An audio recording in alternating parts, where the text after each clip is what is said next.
Buenas noches. 3 voces sobre el combate de soldados del ejército mexicano contra los supuestos criminales dedicados al robo de combustible. El combate de la semana pasada en el llamado Triángulo Rojo de Puebla. No tengo nada que declarar, yo creo que habrá que hacerse la investigación correspondiente y deslindar responsabilidades. Y eso es lo que ya ha señalado abiertamente la Procuraduría General de la República y la propia Secretaría de Defensa Nacional. ¿Esto no deja ver la necesidad de la ley interior, de la ley de seguridad interior? Gracias. Es una imagen conmovedora, muy fuerte, que entristece y al mismo tiempo indigna. No es humano el enfrentar al pueblo con el pueblo. Los soldados son pueblo uniformado, hijos de campesinos, de obreros, de trabajadores, y se les ha dado la orden de aniquilar a sus propios hermanos. No es que regresen los soldados o el ejército a los cuarteles, es que no hay ninguna ley que autorice a nadie a asesinar a su semejante.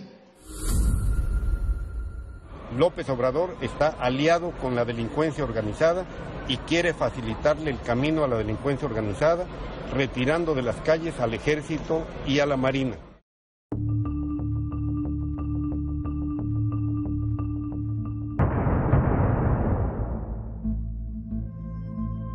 Este sujeto, que es sometido por los militares, era Paulo o Paulino Martínez, conocido como el Pavín.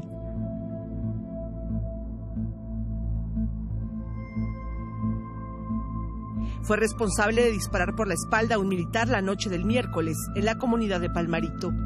El Pavín y el soldado murieron esa noche.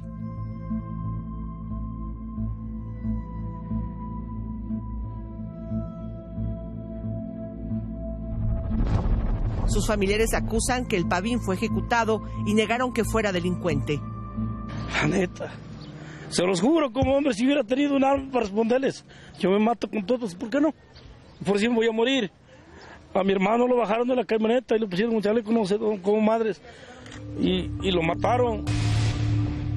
Pero el Pavín estaba identificado por las autoridades estatales y federales como uno de los líderes de una de las bandas dedicadas al robo de combustible en el Triángulo Rojo de Puebla. Por este motivo se investiga, a partir de los videos difundidos ayer, si la intención de los tripulantes de la camioneta blindada que se va directo contra los militares era rescatar al Pavín. Paulo o Paulino Martínez era primo de Antonio Martínez, el Toñín. El gobierno de Puebla responsabiliza al Toñín de haber ordenado la emboscada contra los soldados el miércoles pasado. También lo acusan de mantener una pugna violenta por el control de la extracción, trasiego y venta de combustible robado con el grupo de los Bucanas.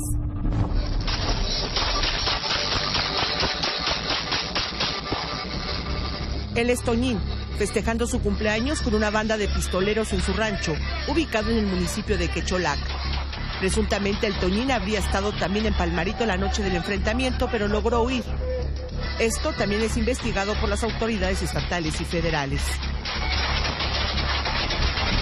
De El Toñín se sabe que era campesino, pero hace unos meses se involucró en el robo de combustible, creando su propia organización a la que integró a familiares y pobladores de Quecholac.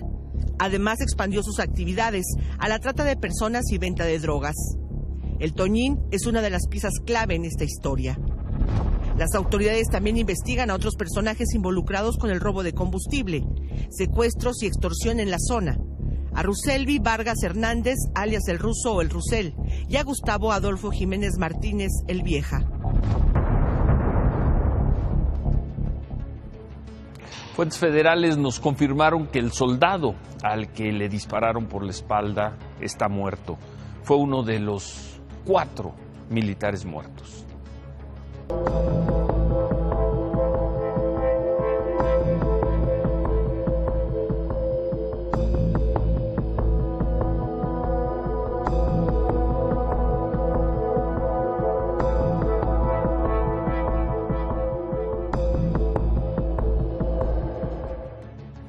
ese hombre que cayó con un disparo en la espalda, murió en combate.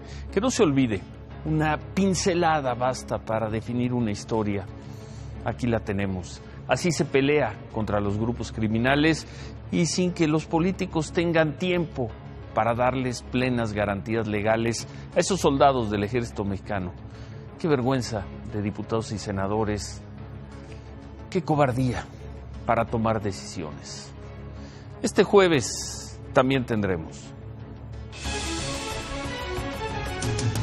Gane quien gane las elecciones, por supuesto que el proyecto del nuevo aeropuerto de la Ciudad de México no se cancelará, nos asegura el gobierno federal.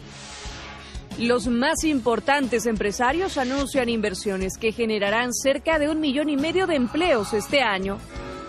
Después de estar 3 años preso, saldrá de la cárcel en las próximas horas el mítico fundador de las autodefensas michoacanas, José Manuel Mireles. Tendremos la segunda de las 4 crónicas de los candidatos del Estado de México. Hoy, Alfredo del Mazo.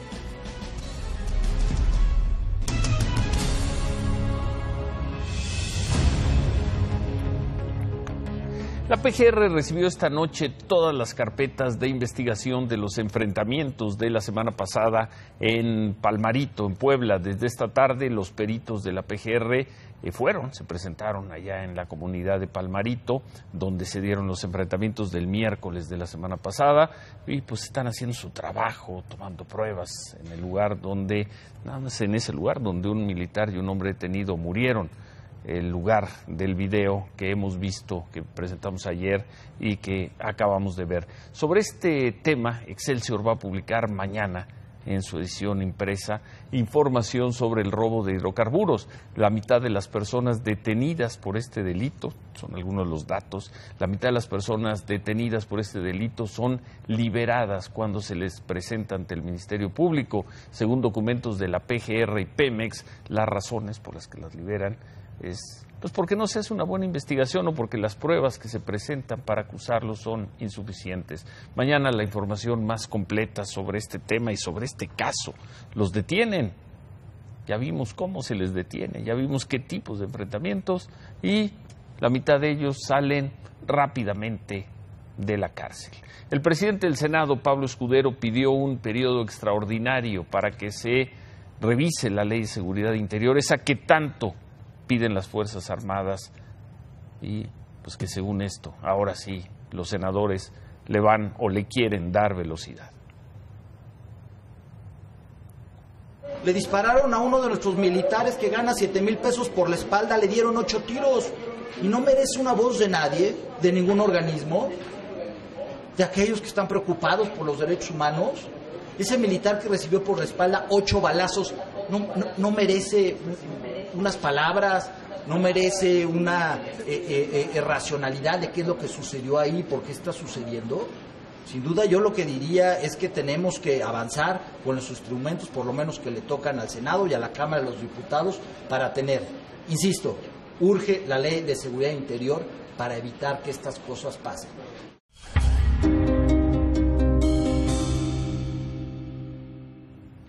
Un grupo armado asesinó anoche a la activista Miriam Rodríguez, esto en San Fernando, Tamaulipas. Ella encabezaba un grupo que buscaba desaparecidos. Los familiares de otros desaparecidos denunciaron que nunca se le brindó protección a la señora Miriam Rodríguez y que uno de los responsables del secuestro de su hija se había intentado fugar del penal Ciudad Victoria, pero las autoridades estatales dicen que sí tenía protección esta mujer asesinada ayer. Se brinda esta protección de vigilancia y de seguridad consistente en rondines 3 veces en su domicilio, de los cuales existe la bitácora y el soporte correspondiente. Está sujeto a formal prisión por los delitos de secuestro agravado, asociación delictuosa y violación a la ley de inhumación y exhumación, todos del fuero común. Sin embargo, la Procuraduría General de la República no lo ha consignado por los delitos de delincuencia organizada.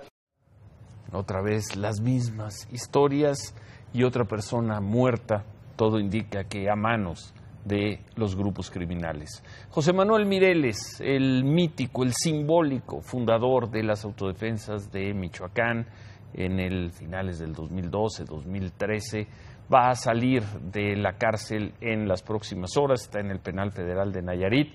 Un juez federal lo liberó, le impuso una fianza de 30,000 pesos que fue pagada de inmediato por un diputado, por cierto, de Michoacán, del Movimiento Ciudadano, Daniel Moncada. Mireles queda en libertad condicionada, va a tener que presentarse periódicamente al juzgado. No podrá salir sin autorización del Estado de Michoacán, ni mucho menos del país, y no podrá comunicarse ni acercarse, así se dijo, a determinadas personas sin que especifique, sin que quede claro quiénes son esas determinadas personas. José Manuel Mireles está detenido desde junio de 2014, cuando se le acusó de portación de armas de fuego de uso exclusivo del Ejército.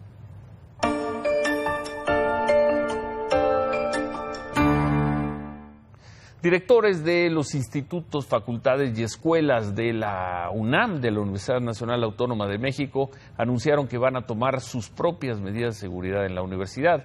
En un desplegado, los directores informan que, además de la vigilancia en las inmediaciones de las escuelas y facultades, se va a reforzar la iluminación y se van a instalar cámaras de seguridad. Dicen que también se mejorará el control de los accesos y salidas, sobre todo, así lo dicen, el ingreso a taxis sin pasaje. Por cierto, hoy nuestro equipo hizo un recorrido por Ciudad Universitaria para ver, pues esto que se ha dicho, que se han reforzado las medidas de seguridad desde el lunes, que la UNAM y el gobierno de la Ciudad de México acordaron que habría más patrullajes. Bueno, pues hoy lo único que vimos es que hay una patrulla frente a cada una de las 3 entradas a Ciudad Universitaria, es decir, reforzaron con 3 patrullas que están ahí estacionadas. El secretario general del sindicato de la UNAM, Agustín Rodríguez, aseguró que adentro del campus no hay personal capacitado para combatir a los delincuentes. Los vigilantes de la UNAM no utilizan ni siquiera toletes, no utilizan armas, pura saliva y labor de convencimiento. Bueno, por cierto, afuera de Ciudad Universitaria, en el paradero del Metro Universidad, choferes de transporte público trataron de linchar esta tarde a un presunto delincuente. Así se dieron los hechos.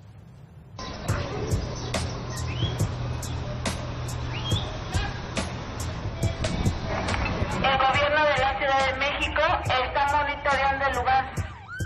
Choferes de la Ruta 60 retuvieron a un presunto asaltante en el paradero del Metro Universidad.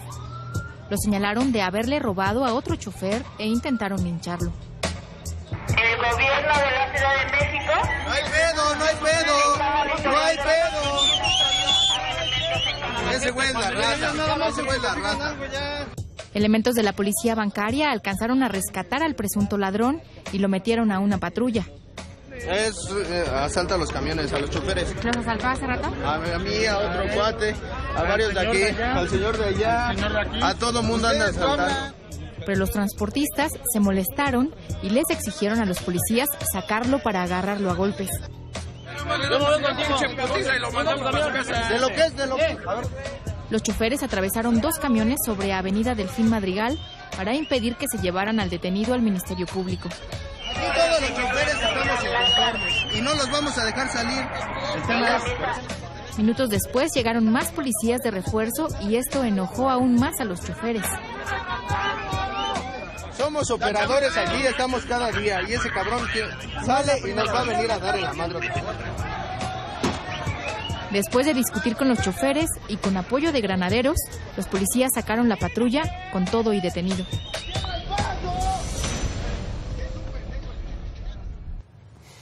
Otra estampa de nuestros tiempos.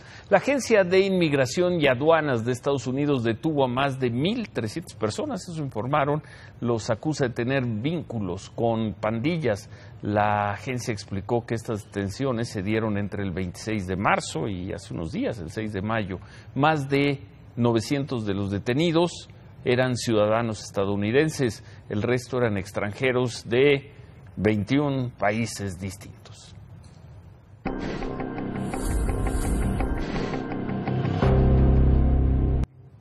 El lunes, si usted nos vio aquí, estuvo Andrés Manuel López Obrador y una de las preguntas que le hice en la entrevista era si seguían firmes con el proyecto de cancelar el nuevo aeropuerto internacional de la Ciudad de México, porque la candidata de Morena, Delfina Gómez, lo había dicho, lo había repetido, que se oponen al proyecto del nuevo aeropuerto y que lo van a cancelar. Esta mañana entrevistamos a Federico Patiño, el director general de Grupo Aeroportuario de la Ciudad de México, y nos dijo que en caso de que Delfina Gómez ganara la gubernatura, sería imposible que cancelara la construcción de esta obra, que este año, nos dijo, va a tener un avance muy importante en su primera fase, y el próximo va a tener ya partes completamente terminadas.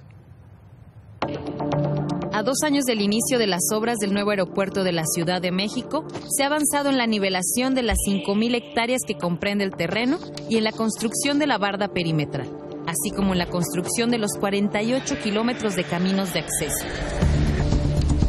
Pero la fase más fuerte del proyecto inició este año y continuará hasta finales del sexenio, en diciembre del 2018. En este periodo quedarán terminadas las pistas 2 y 3, las principales vías con las que iniciará sus funciones el nuevo aeropuerto de la Ciudad de México. Necesitaría la pista 6, también tendría un avance importante, no estaría concluida, pero tendría un avance importante. Ya lo puedes ver desde cuando sales volando del aeropuerto actual, se puede observar el avance que se tiene. También habrán concluido la torre de control de 90 metros de altura. A pesar de que no tendrá el equipamiento completo, es uno de los pilares de este proyecto. En 2018, también se habrá construido la parte central del edificio terminal con forma de X. Esta obra de 743,000 metros cuadrados aún no contará con los acabados. El Gobierno de México prevé la apertura del aeropuerto en octubre de 2020. La gobernadora del Estado de México, en caso de que fuera Delfina Gómez, no puede impedir que se construyan estas 2 pistas. No, de ninguna manera, pero es una concesión federal. De ninguna manera. Es una concesión federal a 50 años al grupo aeroportuario, entonces pues, es un terreno federal. La respuesta del gobierno federal: el próximo año estarán terminadas 2 pistas, estará construida la torre de control de 90 metros, no va a estar equipada por dentro, va a estar terminada la torre, y habrá un avance muy importante en la estructura y en la construcción del edificio central.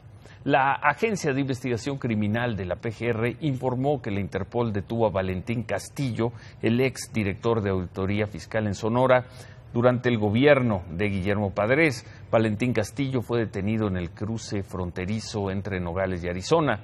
Está acusado de uso indebido de atribuciones y facultades. Va a ser trasladado a Hermosillo. En Hermosillo es donde lo requiere un juez. El presidente Peña Nieto participó en la sesión del Consejo de Negocios. El evento tuvo lugar en la Ciudad de México. Ahí el presidente Peña Nieto reconoció que hay pendientes importantes en el país. Uno de ellos, la debida puesta en marcha del Sistema Nacional Anticorrupción.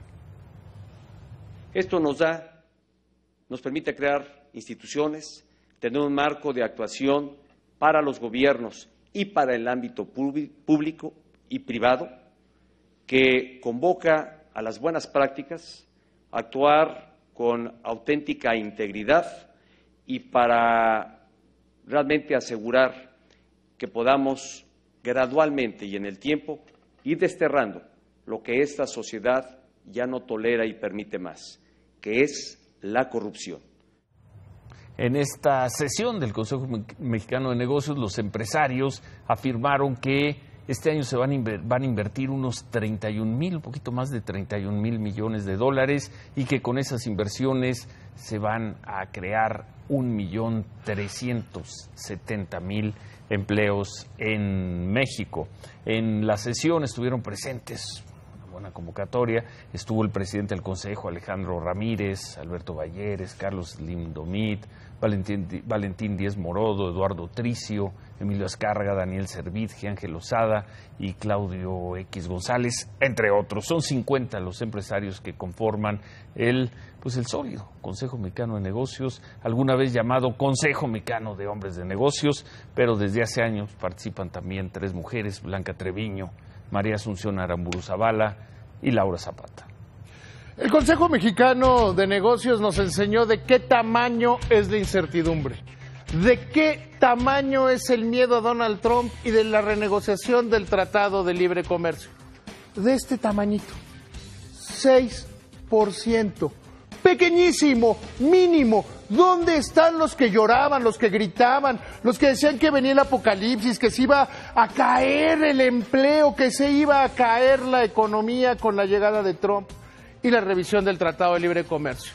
La diferencia entre estos 50 empresarios que invierten en México más que la inversión extranjera, las ventas de petróleo o las remesas, estos empresarios que donde ponen su boca ponen su cartera, calculan que van a invertir 31,000 millones de pesos y que van a crear 1.4 millones de empleos.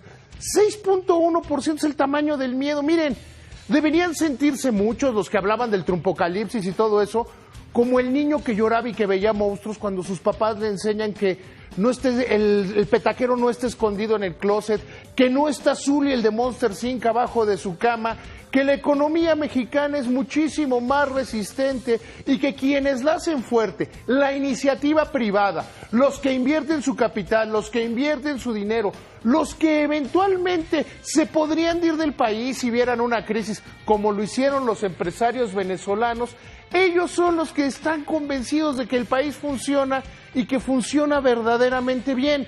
Vamos, nadie está peleado con su dinero, nadie está peleado con su cartera. Si estos hombres y mujeres de negocios, que son realmente los que generan empleo en México, que por cierto la OCDE dijo que el desempleo en México está en el menor nivel desde 2008, estos que son, finalmente la riqueza se genera, y las oportunidades y la buena vida y se combate la pobreza generando riqueza. Pero ellos, ¿qué decías? No le tienen miedo a Trump. Disminuir en medio de... Mira, ni a la renegociación del TLC, un tema que estuvo prácticamente ausente hoy en esta sesión. Porque saben que se va a renegociar y se va a renegociar bien y que si no... ¿O será México... que te ven todas las noches, David? Ojalá lo hagan porque estarán muy bien informados. Pero la realidad... ¿Ellos también? Sí, también. No, ellos sí están bien informados. También informados están. Que te ven. Que están invirtiendo en México y que ven nuestro programa. O sea, la realidad es esa. Puede el opinólogo, el comentócrata decir lo que quiera. Cuando pones tu cartera, donde estás poniendo tu cartera, quiere decir que tanto confías. Bueno. ¿Y tú crees que van a poner la cartera para quedar bien con un presidente que ya se va? Reconozco, pese a tu visión de Mexilandia, que las cifras te siguen dando la razón. Te siguen dando la razón, lo cual no quiere decir que te van a dar la razón siempre. Me la van a seguir dando. Pues veremos. ¿Vas a ver? Veremos. Remátale, David. El remate me va a seguir dando la razón. Agustín Carstens hoy dijo que estén tranquilos, que él se va a ir tranquilo, que la inflación va a ir caminando a estar en la meta hacia final de año y que para 2018 estará en 3%. Los últimos 15 años ha estado en 3.6 en promedio. Y José Antonio Meade, el secretario de Hacienda, nos adelanta que el Producto Interno Bruto creció entre 2.5 y 2.7% durante los primeros 3 meses del año. ¿Qué significa esto? Que la economía mexicana está tomando velocidad. Las cifras, la realidad, solo conmigo.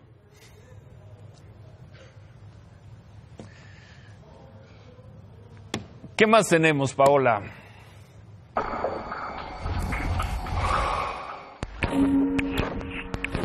Familiares de los 43 normalistas desaparecidos de Ayotzinapa protestaron con violencia fuera del Senado de la República luego de que los legisladores no acudieran a una reunión programada con ellos. Padres de los normalistas realizaron un mitin fuera del Senado y lanzaron cohetones que rompieron la puerta de acceso de cristal. Además, bloquearon por unas horas la avenida Paseo de la Reforma para exigir ser atendidos. Señalaron que en la reunión de hoy se solicitaría la comparecencia del Procurador General de la República, Raúl Cervantes, para que explique el avance en las investigaciones y se plantearía la creación de una comisión que dé seguimiento al caso Ayotzinapa.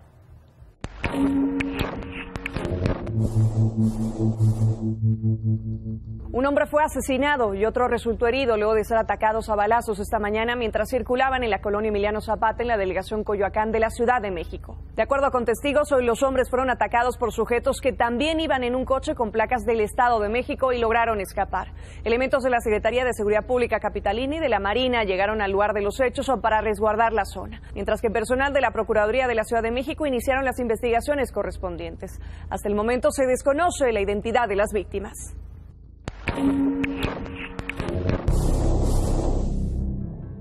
La plataforma de hospedaje Airbnb comenzará a pagar un impuesto de 3% en la Ciudad de México desde el mes de junio.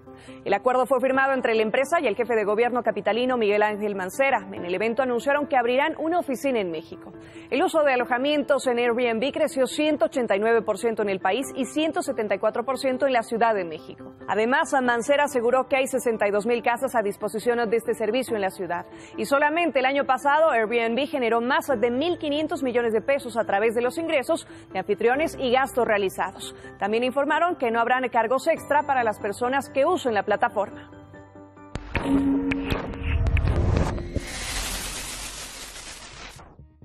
En el municipio de Balancán, en Tabasco, pobladores cazaron un cocodrilo que atacó y mató al pescador Josué de la Cruz el martes. Hoy los pobladores, armados con machetes y rifles, buscaron al cocodrilo de más de 3 metros hasta dar con él y aseguraron que, pese a las advertencias de la Profepa, sacrificarán al animal, pues aseguran que no es la primera vez que ataca a una persona. Anoche fueron encontrados los restos de Josué de la Cruz luego de una intensa búsqueda. El compañero que se encontraba con el pescador en el momento del ataque informó sobre el lugar en el que se podía encontrar el cuerpo. Permiso, Ciro. Gracias, Paola. Estudiantes y opositores venezolanos marcharon en Caracas en homenaje a Miguel Castillo, el joven que murió ayer en enfrentamientos con la policía.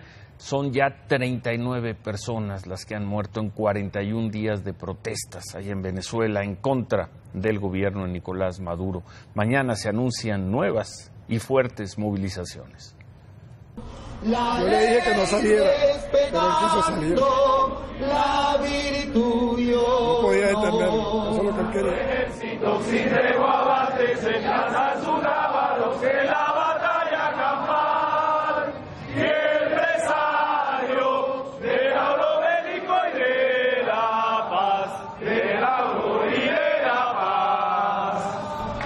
Ojalá su muerte no haya sido en vano.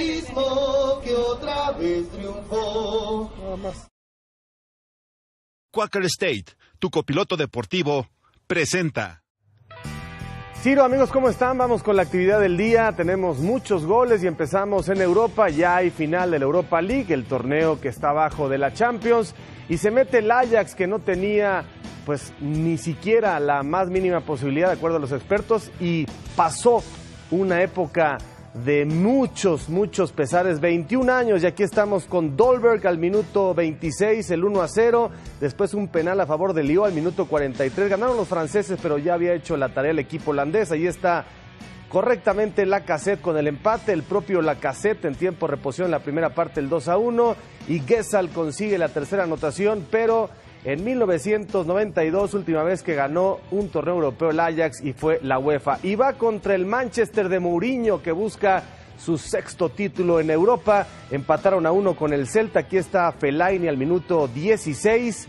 Ahí se acabó la historia, a pesar de que Roncaglia al minuto 84 empata el partido.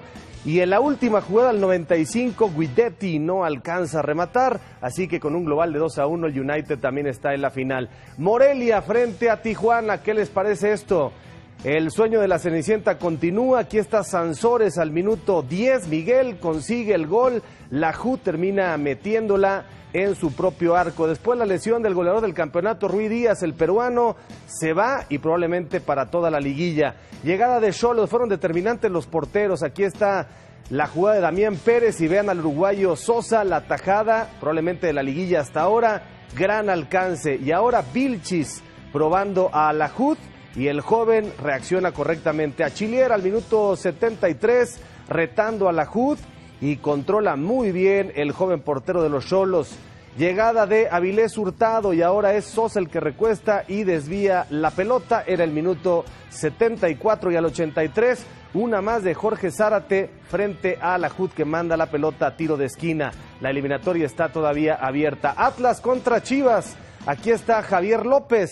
Hay un desvío, la pelota pasa cerca. La lesión de Jair Pereira, que es de cristal, se va el central de Chivas y seguramente para toda la liguilla. Barragán, la pelota se va desviada. Después un penal aquí de Daniel Álvarez sobre Pérez, hay un contacto a Lustiza. Vean qué manera de cobrar, normalmente le pegan con la parte interna, va con el empeine, muy buena ejecución, gana el Atlas hasta el momento. Después gol anulado a Pulido y está bien, a pesar de que después hay un desvío. Y Barragán al minuto 40 retando a Cota, la pelota pasa cerca. Bueno, este es un escándalo que nos alcanza. Raúl Gudiño es portero mexicano que está en el Porto, pero jugó con el Unión Madeira que descendió. Y vean los errores. Está citado a comparecer ante la justicia portuguesa porque dicen que se dejó, dicen que se vendió. Este tema es rudísimo de descifrar, pero los errores sí son bastante obvios en relación a su capacidad. Este fue mundialista de la sub-17 con México en Emiratos Árabes Unidos. Está ruda la cosa. Ganó Marco Estrada y se va Poncho Sosa del Necaxa y renueva Diego Alonso con los Tuzos del Pachuca. Quaker State, tu copiloto deportivo, presentó. Vamos a hacer una pausa y al regresar, las campañas en el Estado de México, la segunda de las 4 crónicas que vamos a presentar hoy, Alfredo del Mazo, y también el caso del doctor José Manuel Mireles. Volvemos. En información sobre la contienda electoral en el Estado de México, el candidato del PRD, Juan Cepeda, estuvo en Tlatlaya y ahí prometió construir un hospital de especialidades y pavimentar 500 kilómetros de caminos de terracería, esto en el sur del estado. Delfina Gómez, la candidata de Morena, se reunió con empresarios inmobiliarios y dijo que serán bienvenidas las inversiones que mejoren la calidad de vida de los mexiquenses. También dijo que va a aceptar los resultados de la elección, incluso si no les llegaran a favorecer. La candidata del PAN, Josefina Vázquez Mota, estuvo en Coacalco y ahí expresó que no le preocupan las encuestas, prometió a las mujeres 0 tolerancia para quien las agreda. Alfredo del Mazo, el candidato del PRI, estuvo en Naucalpan, se comprometió a combatir la trata de personas y firmó un convenio con la organización Unidos contra la Trata que encabeza Rosy Orozco. Hoy, en la segunda de las 4 crónicas sobre las campañas de los candidatos del Estado de México, Alfredo del Mazo. Quiero ser el gobernador de las mujeres, el que más apoye a las mujeres. Es la infaltable y reiterada promesa del candidato del PRI.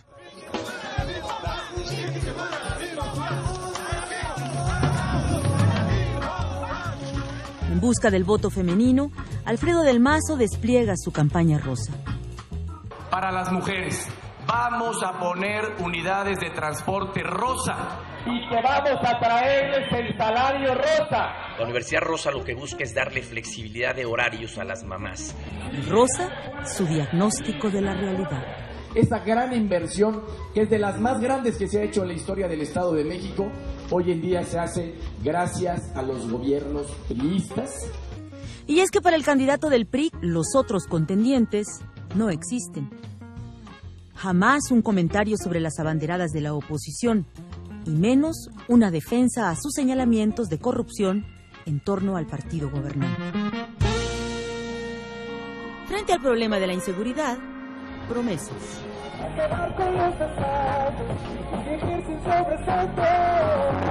Vamos a instalar cámaras de vigilancia y botones de pánico en las principales rutas de transporte para que ustedes tengan un transporte público seguro.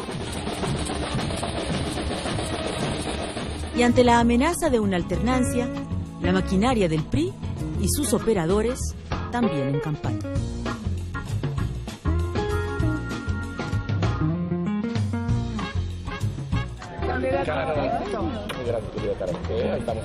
Gracias, Carlos. A mi querida amiga diputada federal, Rocío Díaz Montoya, querida Rocío.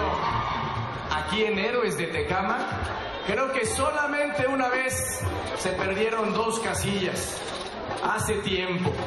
Pero lo demás siempre se ha ganado.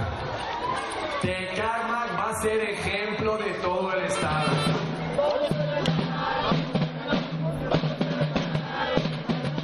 Para afianzar el voto duro de los municipios históricamente priistas, el Ejército de las Boinas Verdes se encarga de reunir las peticiones.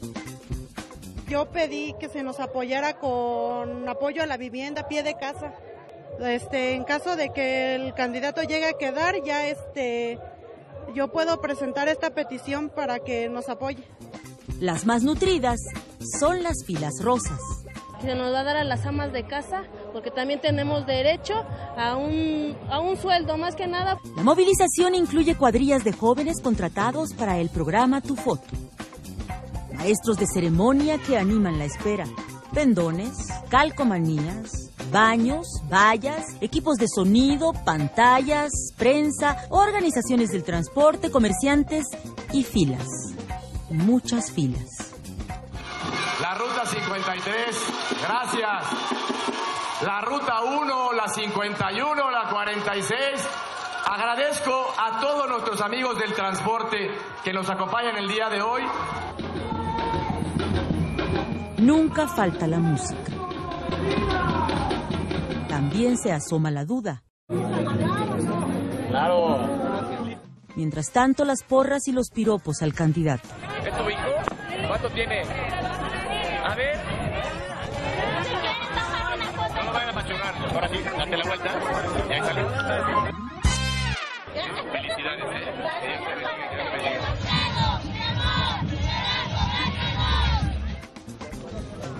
Pero cuando se va, la duda vuelve. O sea, yo quiero saber si realmente van a cumplir con entregármelo o esto del salario rosa son puras promesas como todas las demás cosas. Pues ese es un albur, porque no crea que no nada más por eso nos anotamos, sino hay que saber que si sí gana o no gana. Fuerte con todo por la victoria el 4 de junio. Fuerte con todo. Fuerte con todo. Fuerte con todo. Hacemos una pausa y al regresar, ¿quién le repone los 2 años y 10 meses de cárcel al doctor José Manuel Mireles? Volvemos.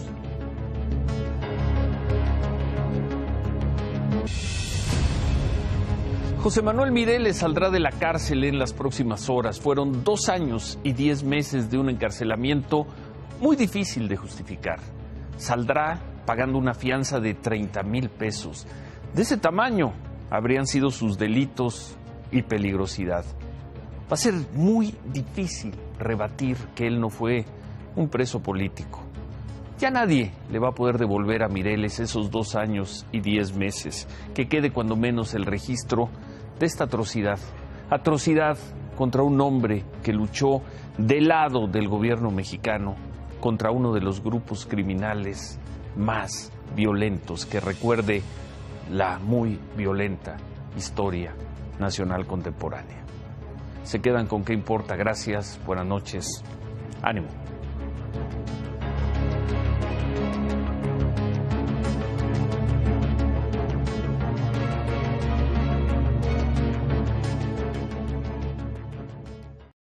Imagen Noticias con Ciro Gómez Leiva, lunes a viernes 10:30 p.m. Participa en Imagen Televisión.